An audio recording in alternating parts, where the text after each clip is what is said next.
What's up guys, I'm BTC, welcome back to the Respawn where I answer your questions. Today we're going to be talking a little bit about Symmetra, possible buffs for Pharah, and how Hammond is going to impact the game, plus a lot more.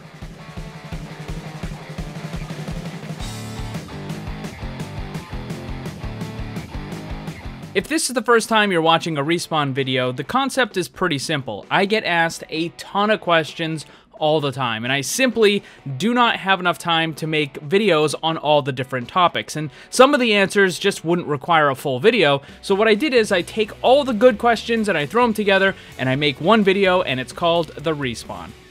First question, do you think you should get more XP from arcade matches? Kind of interesting this is brought up because I just talked about it the other day with Treeboy Dave. I had an interview with him, that video is on my channel. Treeboy Dave is the highest level player in the entire world. There's a bunch of people, like 20 or 30, that are up into the platinum border range, like XQC for example, but the highest of all of them is Treeboy Dave. He's actually the first person to ever break level 6,000, which is just crazy. That full interview is on the channel.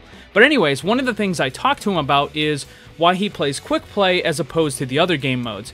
And the reason why he doesn't play arcade is simply because there's too much downtime. You have to spend time waiting to find a match, then once you're in the match, it's really pretty short because that's just the way the arcade matches are designed, and then you have to wait in between matches, so there's just a lot more downtime. So I think that, yeah, you probably should get more XP overall, or there should be some kind of like arcade bonus, I guess, for being in the arcade matches, because when you compare it to quick play and competitive, yeah, you do get a lot less experience, even though it's kind of the same amount of time that you're playing.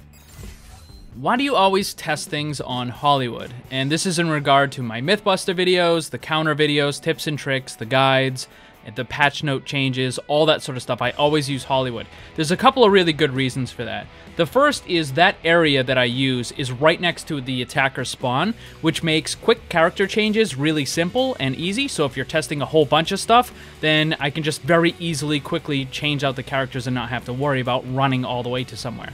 The other thing is that area has the longest open space in the entire game.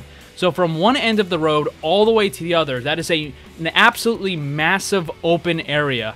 And it has a pretty good width as well, so I can test any of the long-range stuff that I need and not have to worry about it. Also, the lines on the road, while they're not marked or anything, they make it really good for judging distance, so I can have a consistency, and also it just helps line everything up. The last thing is about consistency and limiting the number of variables. If I were to change the map or the location every single time, then that certain lab environment, the familiarity, would go away. And really, it doesn't quite matter when you're testing an individual thing, but I just like to have a lot of that same kind of consistency throughout all of the tests. And you can tell because in one of the recent examples that happened on the PTR, you had a bunch of people talking about the Mercy and the Hanzo nerf.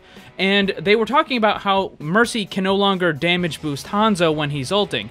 But almost everywhere I saw, they neglected entirely to mention the fact that Orisa can no longer damage boost it either, or that Ana can no longer damage boost it.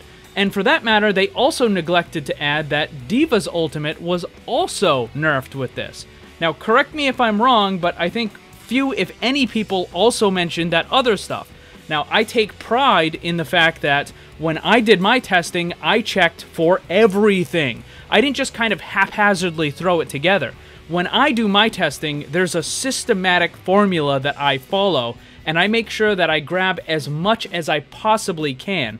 So for me, it's more about getting accurate information than just churning out a video as fast as I can. Here's a quick one. When do you think Hammond will go to the live servers? He's probably going to be on the PTR for another 2 or 3 weeks, and then he'll go to the live servers, and then 2 weeks after that, he'll be available in competitive. Could Hammond bring back dive? Short answer, yes. There's a couple of different ways this could happen. So the first one is just going to be a fairly simple triple tank dive, which would be D.Va, Winston, and Hammond, with probably Tracer and then whatever you have for the healers. But the other version would be more of a disrupt dive, which would have characters like Winston, Hammond, Doomfist, maybe a Sombra, that sort of stuff. Basically, the idea is they go into the back line, but they also have a lot of disruption type abilities, knockback effects, movement impairment, a lot of stuff like that. So there's a couple of different ways that it could happen, but yes, I absolutely do think it's possible he can bring back Dive in one form or another. Again, I made a video about that, you can go check it out. Do you think Hammond needs a buff or a nerf? Well, he got nerfed twice already. The first one was perfectly fine. That was so EMP affects his ultimate now, which is how it should have always been. The second one was completely unnecessary. They nerfed the movement speed of the grapple from 22 meters down to 20, and again, it just makes no sense. The character doesn't really do that much damage. The whole thing about Hammond is disruption. You can move in really fast, you can kind of mess with their lineup, and then you can get out. Like, that's what you do, but you don't have the same amount of damage output as, like, a D.Va does. So I don't understand why they would nerf his mobility. It doesn't make any sense. The whole thing about the character is that he moves fast and he disrupts things. And if you're nerfing his ability to do that, then you're just hurting the character beyond what you should. So the only thing that I think they should change is reverting that back up to 22 meters and then just leave him alone. I don't think there's anything wrong with the character. Do you think heroes like Mei, Bastion, or Torb are always going to be bottom tier because people find them annoying or unfun to play against? No, absolutely not. I think it's entirely possible that those characters could be made fun and they could find a place in the meta.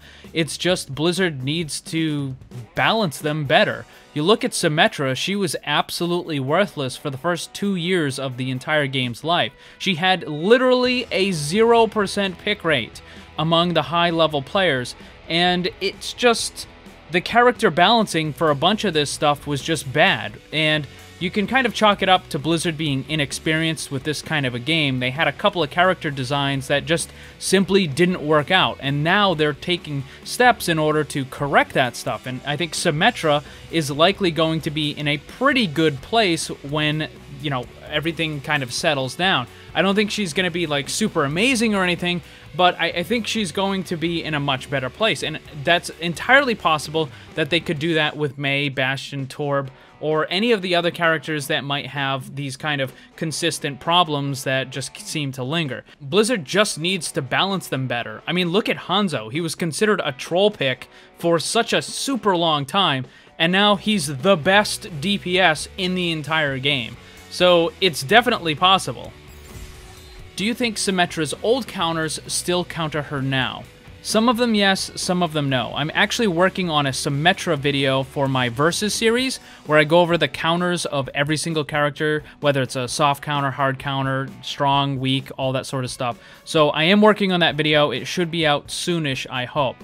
But short answer for your question is, yeah, some of it's going to carry over, but the longer answer is that Symmetra is an entirely new character. They might as well have just renamed her, because the old version of Symmetra is completely and entirely different from the new version of the character. No amount of gameplay experience on the old version of Symmetra is going to carry over and help you with the new version. In fact, if you played Zarya, you're probably going to have a better time transitioning to the new Symmetra than the old Symmetra to new Symmetra, is basically it. But yeah, some of the counters are going to cross over, but some of them won't. Again, like I said, it's a really long topic. I'll have to get into it in that full video that I'm making. Do you think Pharah should get a buff, since many hit-scan heroes receive that buff in fall-off damage? In case you don't know, hit-scan heroes, Bastion, McCree, Soldier 76, all got a buff to their fall-off damage. Before, they used to only do 30% of normal at really long range.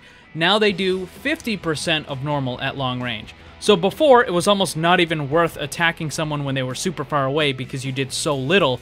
But now, it's only cut in half, so it's still reduced, but it's a lot more than what it was before. And those characters are already hard counters to Pharah, and now they're even more powerful against Pharah. And Pharah isn't exactly a super powerful character. She hasn't been in the meta for a very, very long time. So I don't think most of Pharah needs a buff in any way. Her damage is fine, her ultimate is fine, most of her abilities are fine. The only thing I think Pharah could use a buff in is aerial mobility, better control in the air, maybe not as good as like what Mercy has during her ultimate, but a little bit better than what she has now. So those hit scan characters can deal more damage, but allow Pharah a little bit better maneuverability, so potentially she can avoid and dodge some of that attack. Really, I think that's the only thing that the character needs. What are your suggestions on how Blizzard can improve their patch notes? Well, I mean, Blizzard is a small indie dev company, so I really wouldn't expect a lot of the luxuries like proper patch notes to be provided. But in all seriousness, this I just genuinely do not understand. Blizzard not being able to properly make patch notes is just baffling.